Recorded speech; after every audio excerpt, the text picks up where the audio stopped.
Screen pass to Trayshawn DeAndre on the right side. He dodges Crushman, makes his way to the end zone. Touchdown! But wait a second. I think there's a flag on the play. All right, you guys got holding on number 97, right? Yeah, definitely holding. No touchdown. All right, make the call. Yeah, I mean, it was holding. So make the call. Or, we say the flag was for an excessive celebration so they can keep the touchdown and apply the penalty to the kickoff, huh? What do you say? What are you talking about? I didn't see excessive celebration. You sure? Could have sworn I saw a little nay-nay going on. What's going on with you, man? All right, look, guys, I got to be real with you. Trayshawn DeAndre just scored that touchdown. Okay, I have him on my fantasy team this week. I need these points. What? Are you kidding me? No, I'm not kidding you, Bill. I'm playing against my father-in-law this week, and if he doesn't score this touchdown, I lose. Well, I'm not going to let you make a bad call because you're in some fantasy football league. Make the call. Craig, no. If you make one bad call... This works out perfectly, Bill. I started the quarterback who threw the touchdown pass. We're going to have to ignore the holding call. I have the kicker, and I was kind of hoping that he wouldn't convert on third down, so he'd have to kick the field goal. Armchair. Score was tied, the bases full, the crowd began to cheer. Payoff pitch, Saturday mornings, 10 a.m. Eastern, here on the Armchair Quarterback Show's YouTube channel. We go live talking fantasy baseball, DFS, all through the world of analytics. Sean O'Toole and Stephen Troche. It's the Payoff pitch every Saturday, 10 a.m. Eastern, talking fantasy baseball. If you can make a hit in a ball game, you can make 15 minutes could save you 15% or more. Is that Shakespeare? Nope, it's Geico. Yeah, that's Shakespeare from one of his unpublished works. Oh, it be not for awakening. Nay, giveth thou the berries.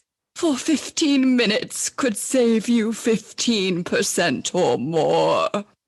No, it's from Geico, because they help save people money. Well, I hate to break it to you, but Geico got it from Shakespeare. Geico. 15 minutes could save you 15% or more. Tom has been a teacher for over 40 years. One day, I think one of the students had asked the question and he didn't remember the answer. And I also noticed that he was letting his class out earlier than they were supposed to let out. I was really starting to worry. Levi and I talked about how it would change our lives, but he was there beside me.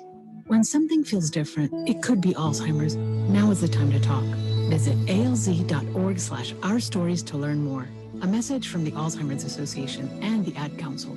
Score was tied, the bases full, the crowd began to cheer. Stay tuned for the Payoff pitch here on the Armchair Quarterback Show's YouTube channel. We go live talking fantasy baseball, DFS, all through the world of analytics. Sean O'Toole and Stephen Troche. It's the Payoff pitch every Saturday, 10 a.m. Eastern, talking fantasy baseball. if you can make a hit in a ball game, you can make Take the scenic route in the new Hyundai Santa Fe, the family SUV with available H-Track all-wheel drive to help you travel way off the beaten path. Find new adventures together in the Hyundai Santa Fe. This is Jim Rome. Join me in the jungle for your phone calls and the biggest names in sports. Stop by weekdays, noon until 3 Eastern, 9 to noon Pacific. At Shell, we know from the time you get up to the time you wrap up, there's a lot of meetups, eat-ups, and hurry-ups. So come to Shell and get 3 things done at once. Fill up with Shell V-Power Nitro Plus to help keep your engine running like new. Save up with the Fuel Rewards program and never pay full price for gas again. And snack up with in-store rewards to save even more at the pump. Make the most of the stop you need to make with Shell. And engines that continuously use Shell V-Power Nitro Plus premium gasoline. See full terms and conditions at fuelrewards.com. Oh, wow, I'm pretty sure that's going to be there it is. Another flag on the play. Multiple flags on the play. Holding. Offense number 97. That penalty was declined. Touchdown. After the play, unsportsmanlike conduct. Offense number 22. Penalty will be applied to the kickoff. This is going to be one of the strangest calls. That son of a... You playing against Dick this week? Yeah. Could be worse, man. When I played against him, he ejected all my players. What? Armchair.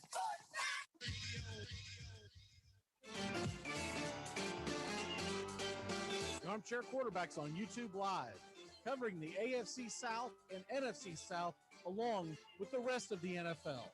Subscribe and like us today. Your first choice for sports talk live from the First Coast.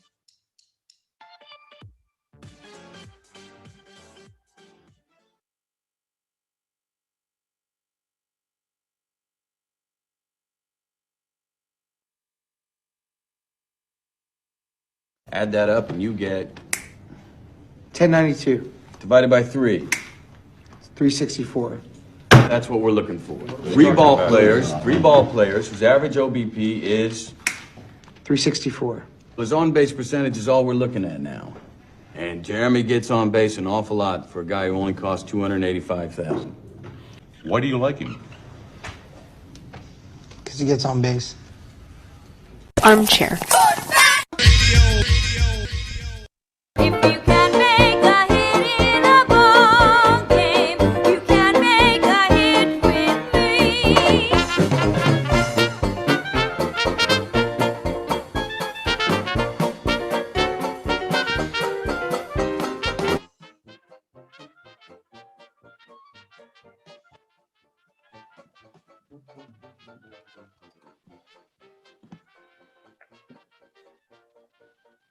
Good morning. Welcome to the Payoff pitch. I'll tell you what, if it could go wrong, it went wrong this morning. Not only did the internet crash, but I had like a million other things that went down wrong here in the last 10 minutes. So my heart's racing while I catch my breath. Sean O'Toole, how the hell are you? I am fantastic. It is a weekend in mid-July, right before the All-Star game. As always, coincided with my birthday, so it's always good stuff for me. But hey, can't be more excited to see the All-Star game this coming week. And Mr. Stephen Trosh, how the hell are you? I'm doing great. Got another couple days left of the first half. Like Sean said, looking forward to the All-Star game, and it's a Marlins-Braves series when Acuna gets it. So looking forward to the last two games of that. Yeah, we're gonna get some punching going on here before it's all said and done. I say we send someone out that we don't care if they get hurt. Like I don't know, Kyle Wright. Can we pull him up from the? Can we pull him up? He can hit. Yeah, I mean, yeah, exactly. A guy you don't care if he goes down. Sean, if I have to hear one more time, Chip and everyone else tell us, oh man, Kyle Wright looked great last night in the minors. Is just keep an eye on that guy. He's a real good guy. I mean, they went on and on. I think it was last night they were talking about, because I think he went off Thursday night, and they were going on and on and on about Tuki Toussaint and him. And I'm like, just shut it. Like, first of all, can we do with Kyle Wright what they're most likely going to do with Tuki, which is put him in the bullpen? I mean, come on, stop it. Stop it with the dangling of the carrot. They act like we haven't seen him 100 times, right? Anyways, let's go ahead and dive into the bargain bin segment of this. We are, by the way, going to do fantasy football for the first time this year, actual fantasy football talk. So that should be a lot of fun. Gentlemen, take it away. Yeah, so what I had pitched to everybody was kind of like a mid-season. I called it the ROI All-Stars. So ROI is return on investment. So what we were looking at is just kind of a nice little capstone on the first half of the year. That took me to a totally different website when I Googled that. It shouldn't have. ROI means return on investment. Which might be why my internet crashed. Probably is. Probably got taken down by Grandpa Joe. Here's where I want to kind of center this thing around is guys who are performing over their slot, basically in an auction. We're not going to mention how how much better Fernando Tatis is performing compared to what you paid for him. Like, you're kind of getting what you expected. But there's a couple names I'll throw out really quick. The first one, I've been pumping this guy for weeks. I think I've mentioned him multiple times on Wednesdays, is Kyle Gibson. I actually couldn't even find him on ESPN's preseason rankings. He was actually 348 coming into the year, which is insane for a guy who's wow. He's good. He was good in Minnesota. I guess it was the down year, new environment. Texas was going to be bad.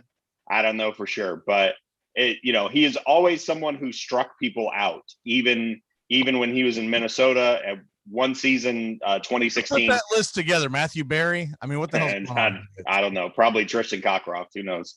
But 5.49 ERA in 2016. But he's always been a guy who struck people out. And I guess the big knock against him was what can you take from last season? Not a lot. Texas is going to be really bad. Is he going to be there the full season? And so far, 6.11, 2.81 ERA. He struck out 88 batters in 102 innings And the thing that plagued him in Minnesota was walks. He had never had less than 85 walks in a season, and he had never really gotten over 200 innings. He always kind of, seemed to wear down as the season went along. So this year, 102 innings, 88 strikeouts, 30 walks. And we've talked about it on Wednesday, Mac. He's not going to be a Ranger for much longer. He's going to be somewhere else. But I think so. But doesn't he have 1 year left of on his contract? Team control. Yep.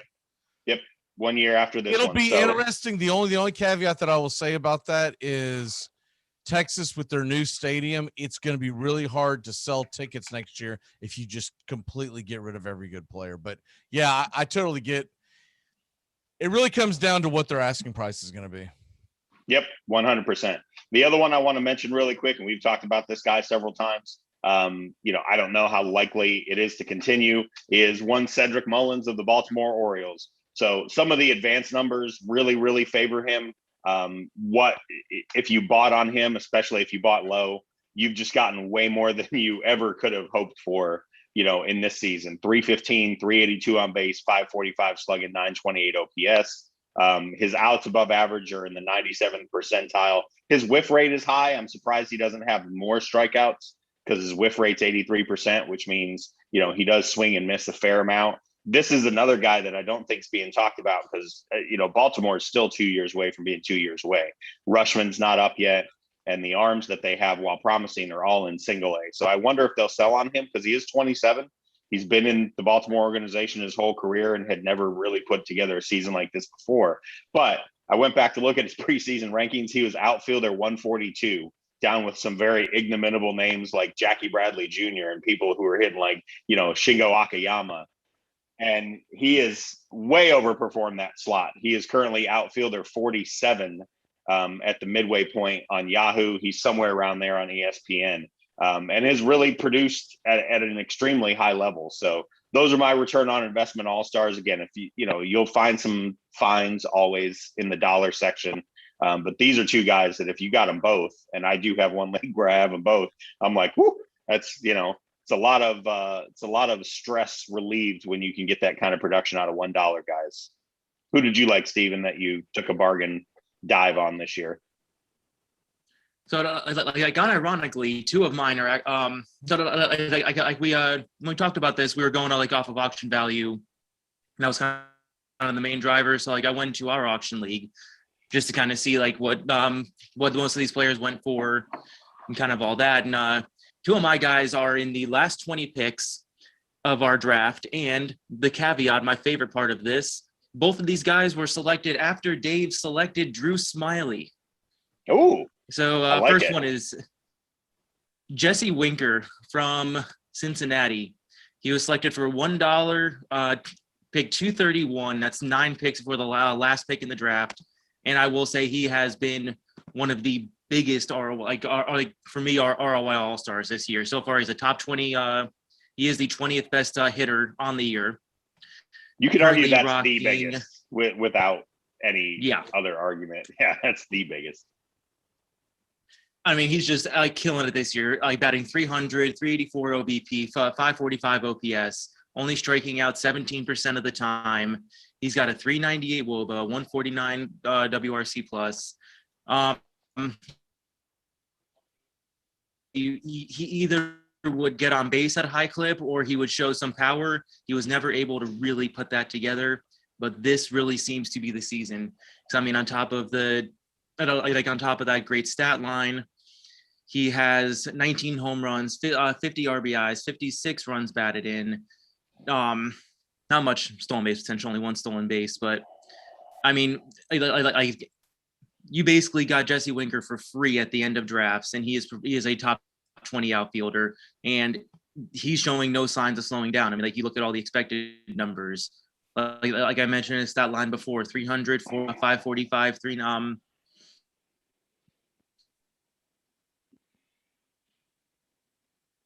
Are you frozen? Expected slugging, 398 WOBA. Was it? I don't know if there was a dramatic pause or a stammer. What the hell you were doing there?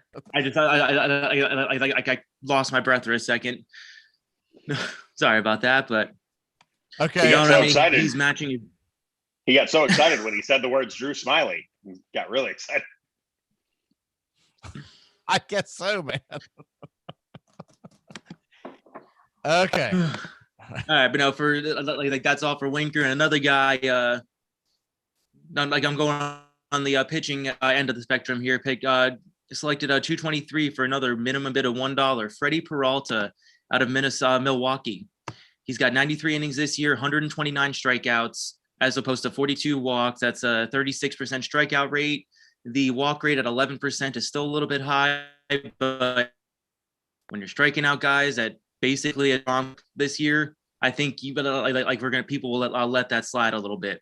But he's also bolstering that. He's got a 182 batting average on balls in play. His balls, velocity there is a little higher than ever. He's got a 2.23 ERA.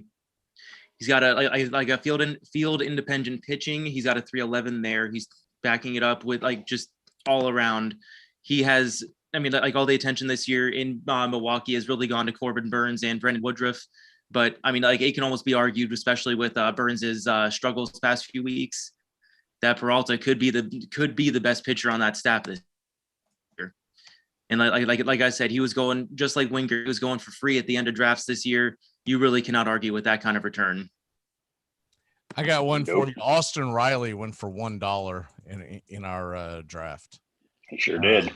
$1. And he is one of the reasons. I'm actually going through this last few picks, and there were actually a lot of good players there. Carlos Martinez, Schwarber was at 226, Odorizzi 227, Melanson at 230, Taijuan Walker at 234, Wainwright at 235. I don't know how why that end of our so good, but are you talking about auction draft? Yeah. That was the end of our auction everybody's draft. out of money at that point. Right. Yeah. The four people who spent $200 in the first 4 rounds are done. They got nothing to spend.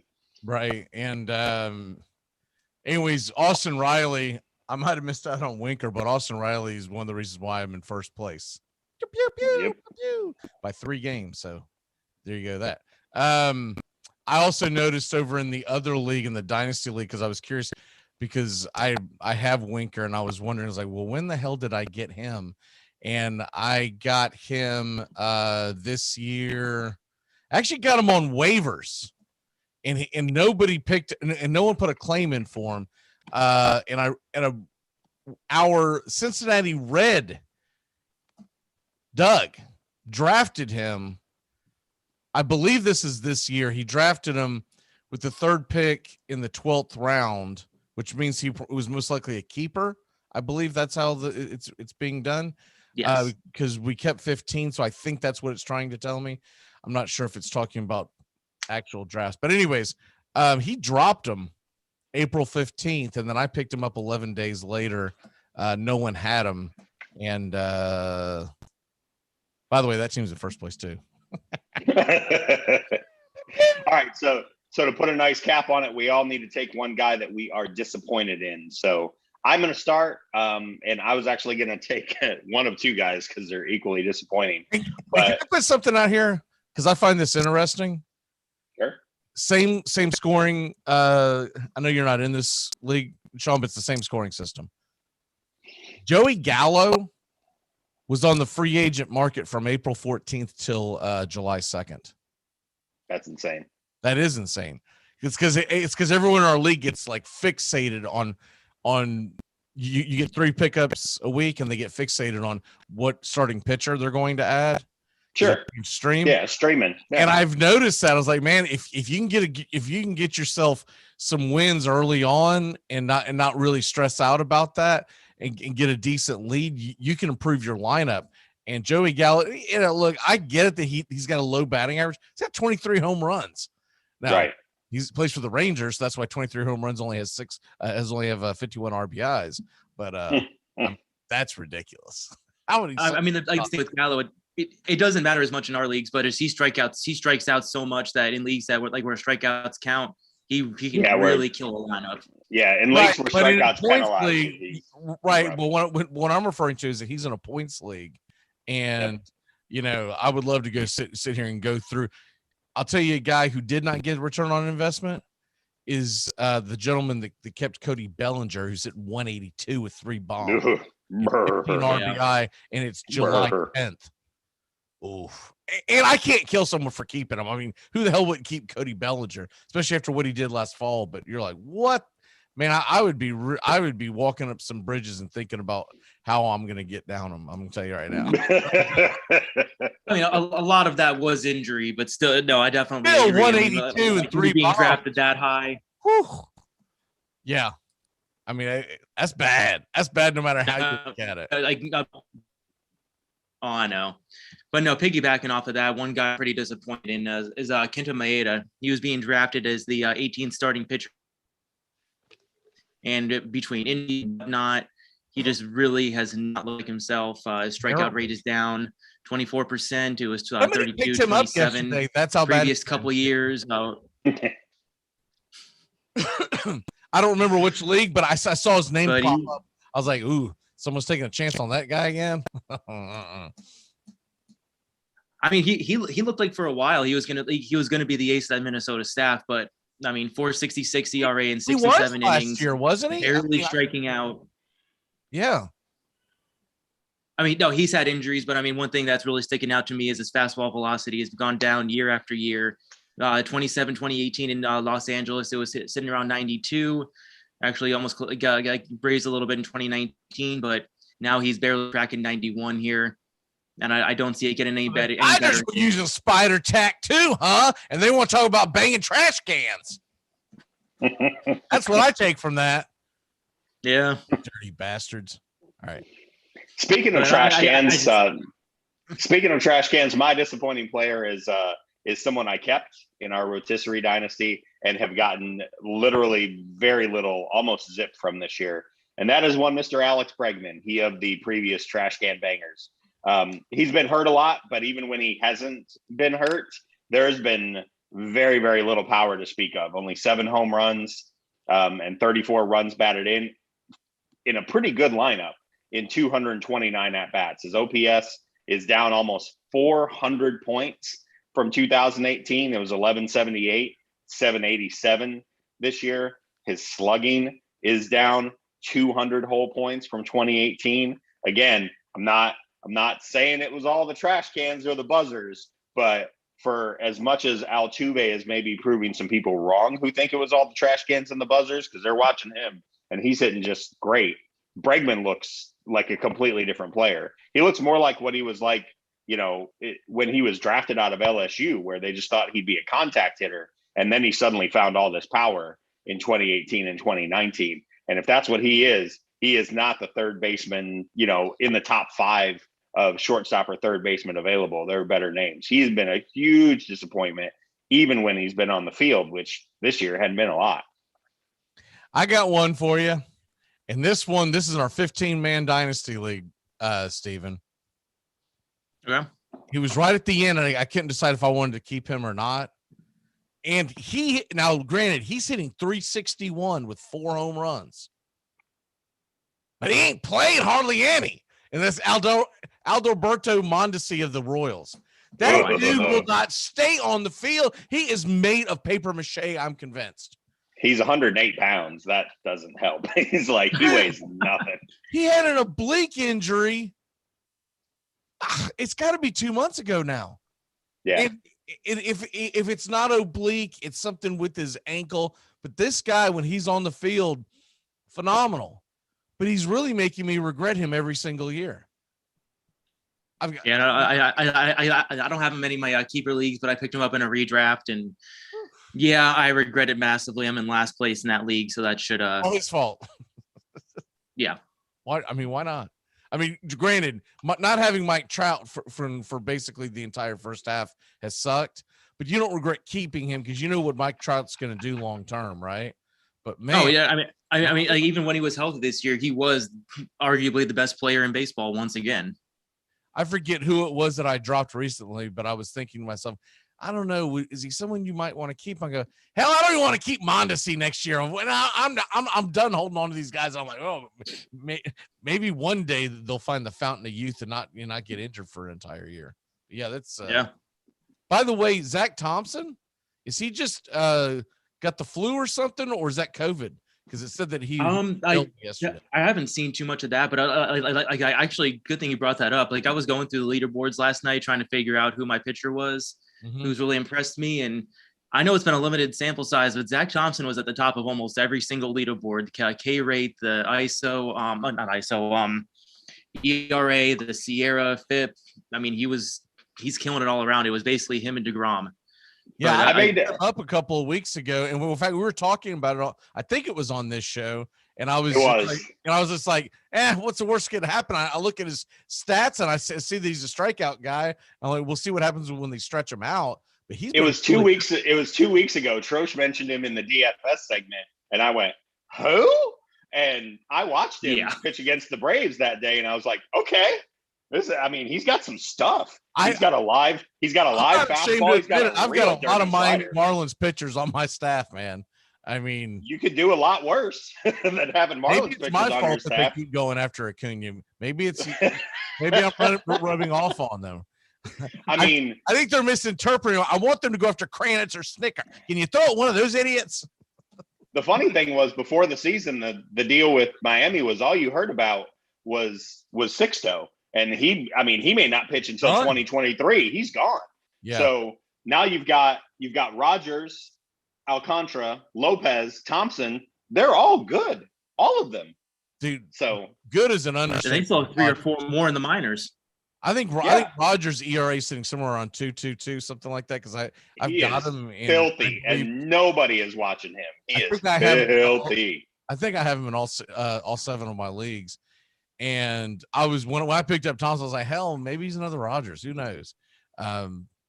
Miami's issue is not starting pitching. It's bullpen and then a very inconsistent offense. But their starting pitching is on point. There's some bats coming. They got JJ Bleday and some outfield bats specifically coming that are legitimate.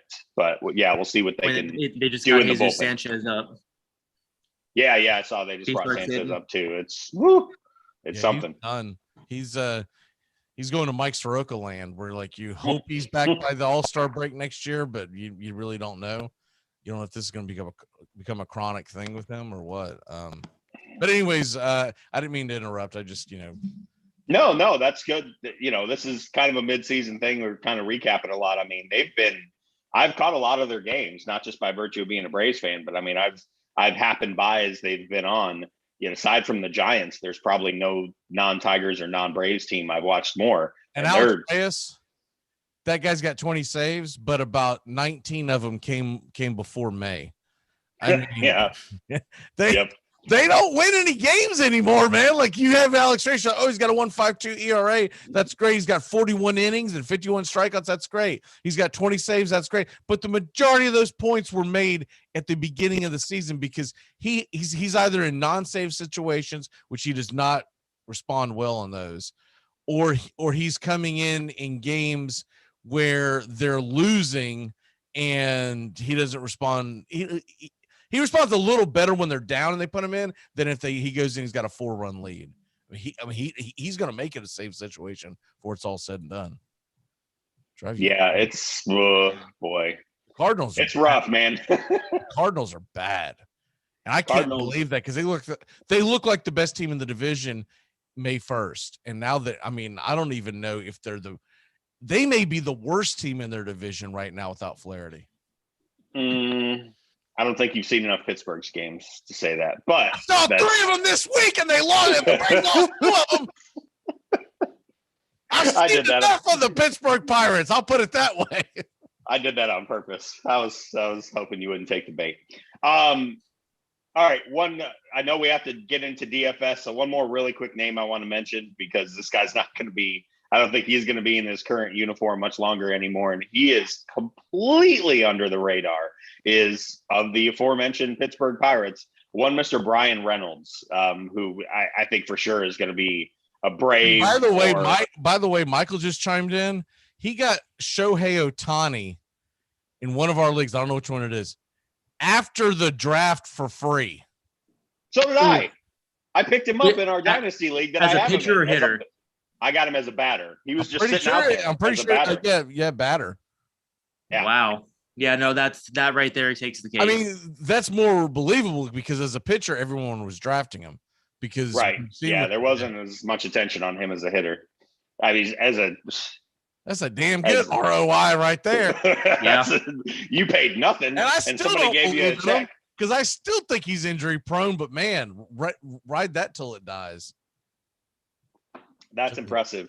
I'm even going to skip Ryan Reynolds because there's nothing better than that. Yeah, if you picked up Ohtani or you got him for $1 as a hitter, that's you win. You win the ROI sweepstakes. You're good. We need to get into DFS before we do fantasy running backs, or you tell me which way we're going there. It was the auction league. At no point did someone throw $1 out there and say, "I'll take Ohtani during our draft." Right. Exactly. Yep. Oh. Woo, boy! Hindsight's always 20/20, boys. I'm pretty sure I was drunk. So. Hindsight's always 20/20. Oh boy! All right, where are we going from here? Is it a football? Yeah, let's go DFS and then we'll cap it with football. So, okay. DraftKings Daily Fantasy. I'll give 2 names and then I'll turn it over to Trosh. By the way, we're looking at the late slate. The 7 p.m. Eastern slate. I really wish they would have put all 12 games from 4:00 on in the same slate. It's really frustrating, but whatever. Yeah, I was interested in maybe taking some Twins against the Tigers starter today, but we don't have the chance to do that. So, couple of names I want to mention. Trosh already threw out Freddie Peralta. By virtue of my son being a Brewers fan and just me having MLB TV, I've caught a lot of him this year. He is really, really good. And if he wasn't in a rotation with Burns and Woodruff, he would probably be headed to the All-Star game. He would be someone you would hear more about. He's averaging 22 fantasy points per game, which is why he costs 9,200. And Cincinnati, for all of their hitters, they do strike out a lot. They are a very free swinging club, especially at the bottom of the lineup. So that's my pitcher that I would keep an eye on today. And then my hitter, and I thought for sure my eyesight was failing me when I saw this. Michael Brantley, who is leading the American League in hitting, I will have you know, is only $3,600 in the outfield against the New York Yankees at home. I don't know what DraftKings is on today, or if there's something about that matchup I have overlooked. But if Michael Brantley is $3,600, do everything you can to get that man in your lineup today, because he hits like a. I think it's because Garrett Cole's on the mound. Okay, that would make perfect sense. But again, have you seen Garrett Cole's last 2 starts? Because he ain't been the same since Spider Tack went away. So no. That's not true. He's had some decent starts. Now he did have a bad. Now look, when he goes up against Boston just whatever, man. That Boston bombed him. Yeah, bombed him. But again, Cole's a great pitcher. He's familiar pitching in Houston, but I mean, $3,600, given some of the other names that are there, give me the known quantity and Michael Brantley before some of the other names that are down there if you're looking for a bargain in the outfield. So those are my 2. Trosh, what you got? Well, I'm going to start with pitching here. Kind of touched on it before. I am not touching Garrett Cole with a 10-foot pole. I don't even care. Like, he's 10,000. That is discount off what we usually see, but he is not anywhere near what he's been since Spider Tack went away. When Spider Tack went away, he's going into Houston. There is a little bit. Had 5 starts. He said he's got 3 quality starts. So I mean, that is not fair to say Garrett Cole's been trash since Spider Tack. I don't think anybody said he was trash. Is just he was Don Drysdale before Spider Tack went away. Is all I'm saying. It's been a marketable difference. That's all. Well, he's still Don Drysdale because Don Drysdale hit you at the drop of a hat, and I'm expecting him to bust someone. I want to see if there's any kind of bad blood between him and the Astros, because remember they didn't play last year because of the because of the divisional stuff. No, I mean, I definitely am interested in there, but just this little quick note on Cole. Then I'll switch gears. On the season, 35% K percentage. 0.15 home runs per fly ball and a 1.76 Sierra. Last 4 weeks, 3.62 Sierra, 25% strikeout percentage, and his home runs are up at 0.25 home runs per fly ball. And I mean, going into Houston facing that offense, I want no part of it. Pitchers I am targeting today, I love Patrick Sandoval. He is at 8.4K facing Seattle. Seattle just really hasn't been able to hit much. Left-handed, right-handed does not matter. And he gets out of his home ballpark. Angels Stadium is very friendly. I love that matchup at only 8.4K. Joe Musgrove also 7.7K. He has been a $9,000 to $10,000 pitcher all season. He gets to stays at home, gets Colorado, who are terrible on the road. They're just terrible in general. I love the strikeout potential there and just the matchup. And if you're going bargain bin for pitchers, Zach Davies at 6,600 facing St. Louis. Not like you were saying before, St. Louis has just not been good this season. Davies really got to hope there's a right-handed heavy lineup there. He's got a 26% strikeout rate against right-handed hitting. Left-handed hitting him well. So there's not really many lefties to worry about in that lineup, though. So I'm going. I love Davies as the bargain option today. Stacks, though, I'm going to go. I'm loving the Yankees against Zach Greinke. He's I think the horse is starting to finally fall off there. Again, another team I'm targeting, St. Louis against Marquez. I mean, Marquez has been phenomenal this year. He really starting to look like what was it, 2018, 2019 when he was almost Cy Young candidate. But I mean, Diego's offense has just been too hot. You can't ever go wrong there. And if you're looking for a little bit of a a value stack, because some people aren't Yeah, I love whatchamacallit. Hey, by the way, I just looked up your boy Blake Snell while he went on the IL. When I saw it flash up yesterday, I wasn't 100%. I was like, what is it? He's got gas. Gastro.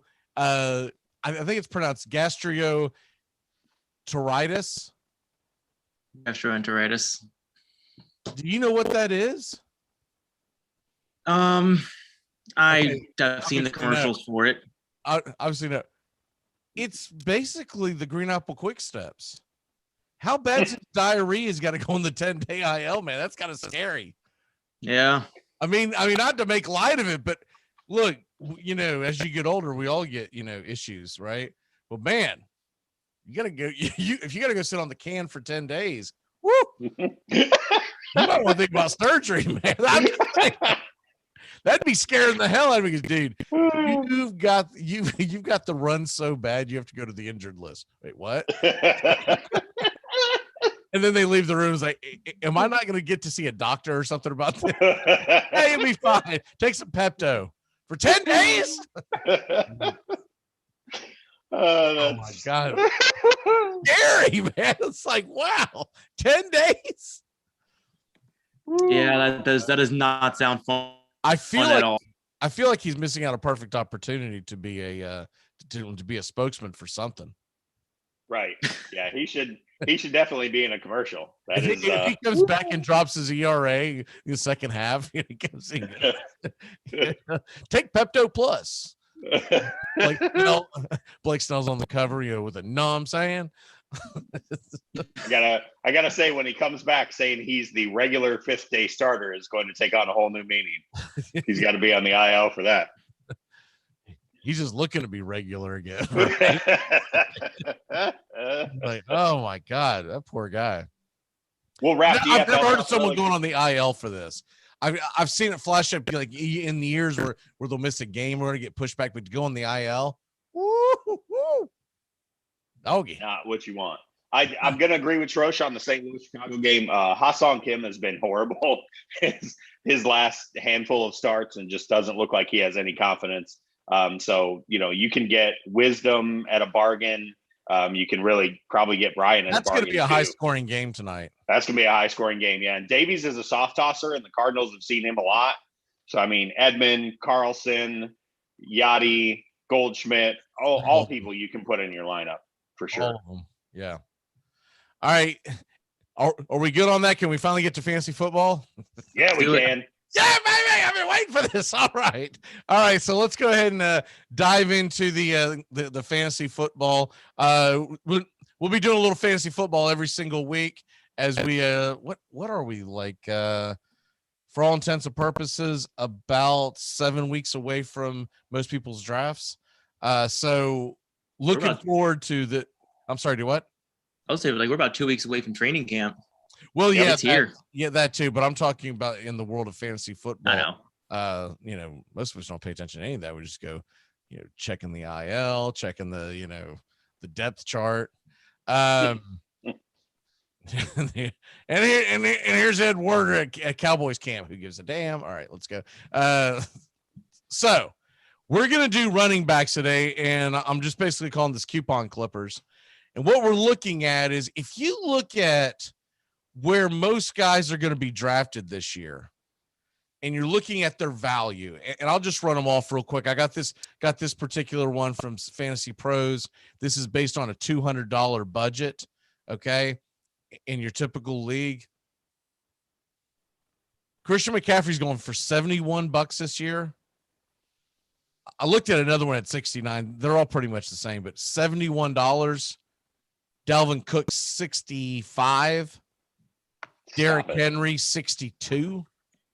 And then there's a huge drop off where you get the Saquon Barkley, Kamara, Jonathan Taylor, and Chubb, along with Aaron Jones and Zeke, are all between $40 and $46. And then you get the next tier that's you know, Cam Akers and company, all the way down to Antonio Gibson is 32. And then you get the guys in their 20s where it's DeAndre Swift all the way down to Myles Gaskin, and we won't go through every single player.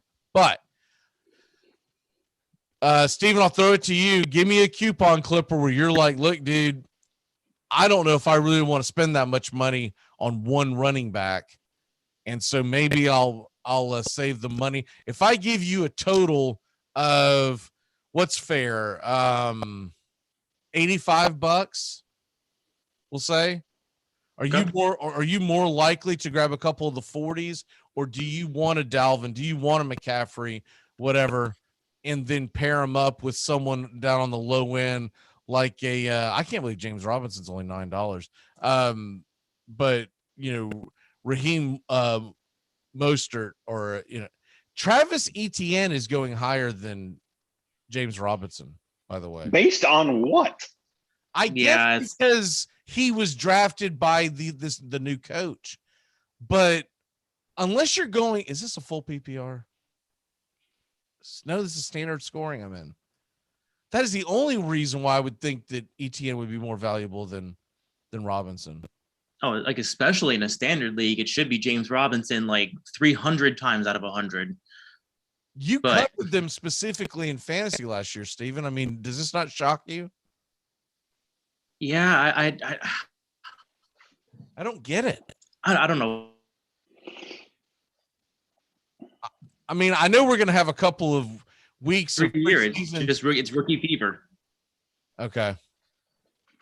Yeah, you got kind of rubber bandy to me at least, but so we're not 100% sure of your entire comments, but I just find it really, really strange. I mean, that's baffling to me, but you know, I'm not as plugged into the Jags as everybody else on this pod maybe. I haven't heard anything coming out of there, and I follow them quite a bit. I haven't heard anything coming out of their camp so far. And granted, they haven't came, you know, the official NFL camps don't open for about a week. Right. But I haven't heard anything where they said, oh, ETN is definitely the starter. And what the hell did James Robinson do to? I don't get it.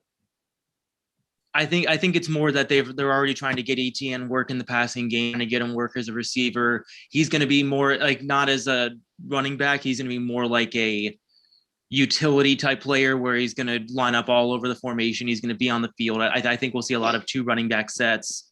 I think that's where they're looking more for the value is in the passing game.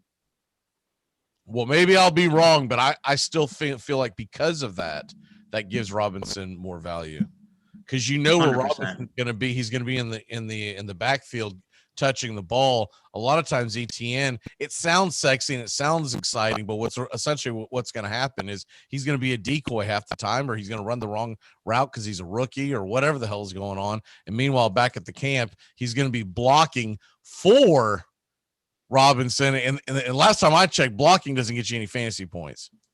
Yeah. But to answer your original question, $85. I am not going to be going after one of the top two guys because I mean, like just looking at the values right now, I switched up on zeros mine to a half point PPR, but yeah, McCaffrey and down $70 and $61 respectively, and then it drops off. I mean, like Henry at 54, Kamara 50, Saquon 47, and then you get to the bottom of the top 10, you're in the 30s.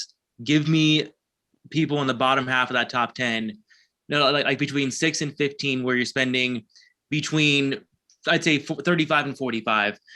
Like that's the zone I love to live in. Give me 2 or 3 of those as opposed to one Christian McCaffrey or one Dalvin Cook. What say you, Sean?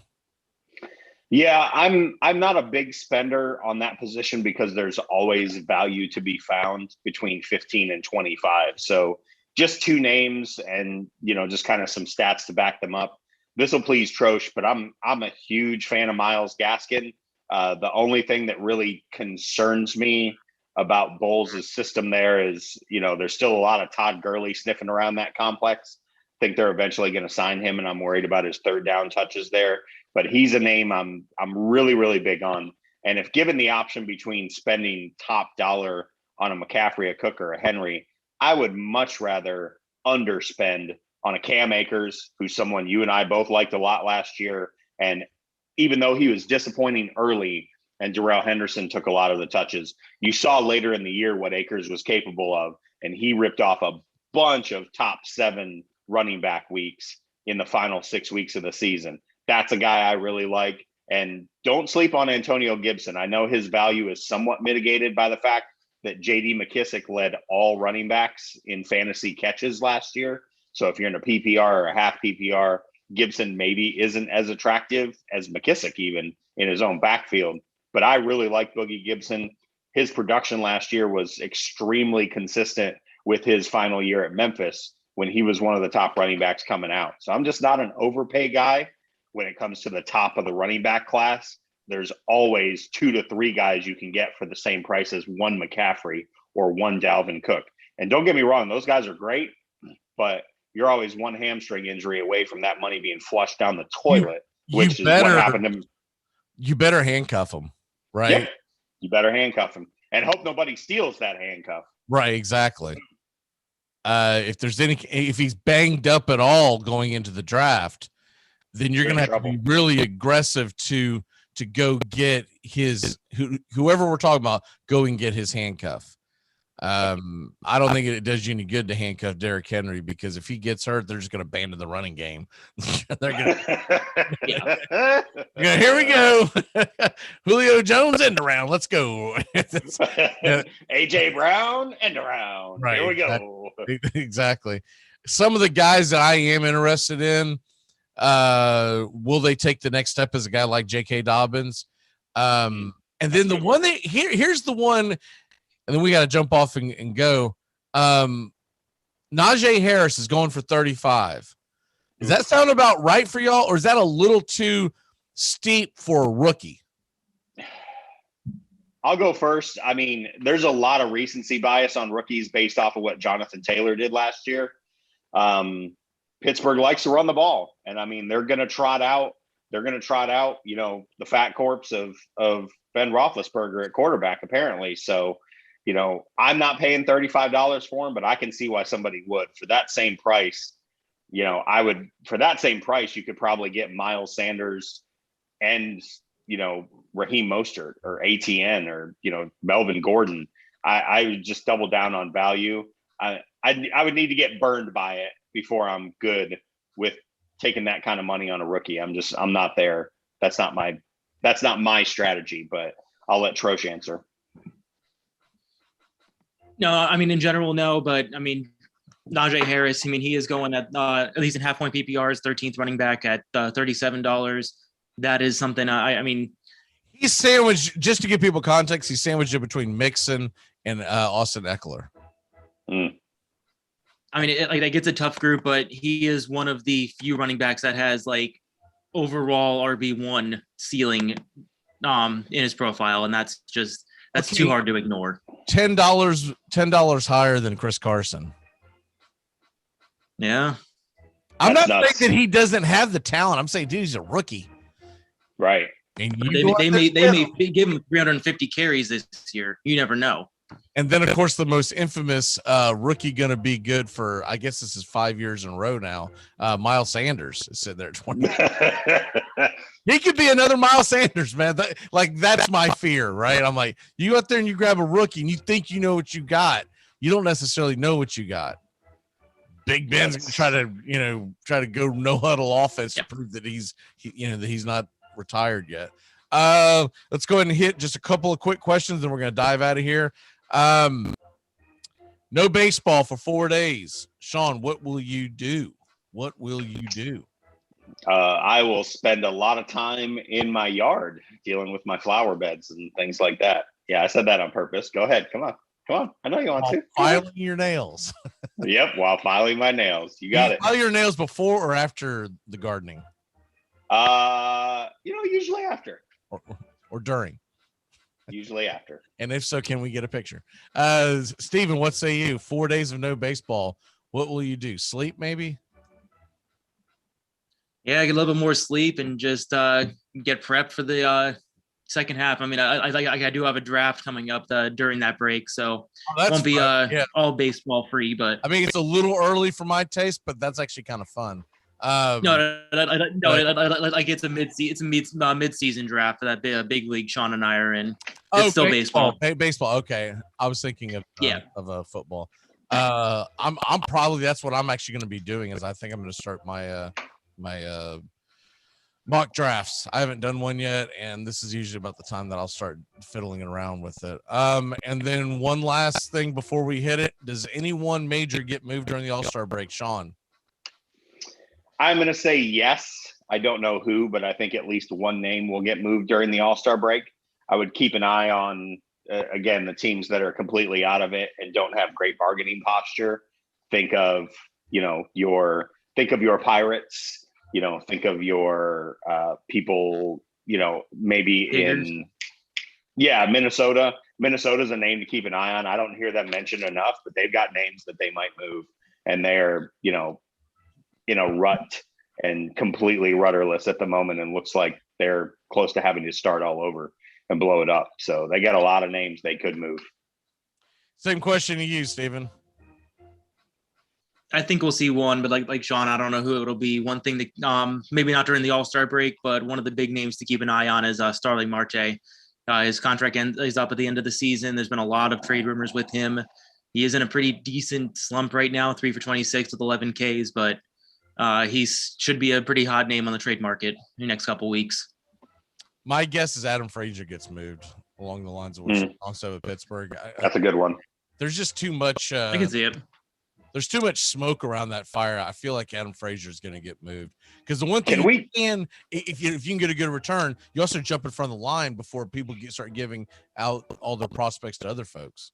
Can we relegate that franchise already and just do what the English Premier League does? Just make the Jacksonville Jumbo Shrimp, the team in the NL Central. And they've been down here calling them Pirates because I don't want to be the Jumbo Shrimp. The Pittsburgh Pirates have been completely mismanaged for 3 decades now? Well, they've been to the playoffs 4 times in 30 years. I mean, Lord, it's not mismanagement if it's done on purpose. Well, you cut out for a second. Did you say the Pirates or did you say the Marlins or the Tigers? I'm confused. Hey, calm down. You said Pirates. Tigers were in the World Series twice in the 2010s and in the ALCS I just had 4 to jab times. with you all, man. Yeah, I know. I'm aware. It's been a lean 6-7 years, but it ain't been that long. I would be all for relegation in all pro sports because I think it would give some motivation. Make the owners actually. We wouldn't be tanking for anybody, would we? It'd be like, no, dude, ain't trying to hear all that. The Bengals need to get out of the NFL. You're lucky that Brian doesn't watch baseball shows. I don't think he does. What's your walk-off, Sean? Yeah, my walk-off is enjoy the baseball today. Everybody be safe. Couldn't be more excited. I hope we don't hear a lot of yak about where the All-Star game was supposed to be. I just don't want to hear that anymore. I'm just looking forward to a great celebration for the fans. And what should be a really I'm not always the biggest home run derby guy, but man, there's names in this one. You got Gallo and Ohtani out there. Woo! That might get interesting. I'm all for that. And Steven? Oh, I'm so looking forward to that home run derby. That's none of the balls are going to be in the humidor. They're all going to be sitting outside the whole time. And yeah, you got like just the raw power that's in that place in Coors. I wouldn't be surprised if we saw multiple 500 plus feet home runs. Well, since I won't be watching any of that junk, I'm open to suggestions on movies and shows to watch during that time period. I'm gonna take a break from sports. I will watch the finals, assuming it's not 3-0. If it's 3-0, I'm not gonna lock into that. But I think I'm gonna take a break from sports in general, and hopefully, and I will say this tomorrow. I don't know if this is even a popular sport in any of your worlds, but you're gonna have the men's finals in Wimbledon tomorrow morning, and then right after that, you're gonna have England versus Italy for the Euro Cup, and I'm gonna be locked into both of those. Thoroughly looking forward to that, and I've seen some pretty funny TikToks on the Euro Cup thing, which is making me laugh even more. There was one with this lady coming and taking down her husband's English flag, saying, I think I'm pulling for Italy, and he's going nuts because they both have British accents. He goes, "This is how it works. You can't do that." She's like, "Well, you pull for Arsenal and you don't live in Arsenal." And she's like, "That's not the same thing." He's like going nuts. Not even kind of close. This is awesome. All right. Have a great weekend, y'all. We will see y'all on the other side. And of course, 11 o'clock hour, Joey and Christian with the neighborhood play. Great job, guys. We'll see you next Saturday. If I can find the damn where the hell is this song? Well, I don't know where the damn end of the song is. So there we go. Ain't that something?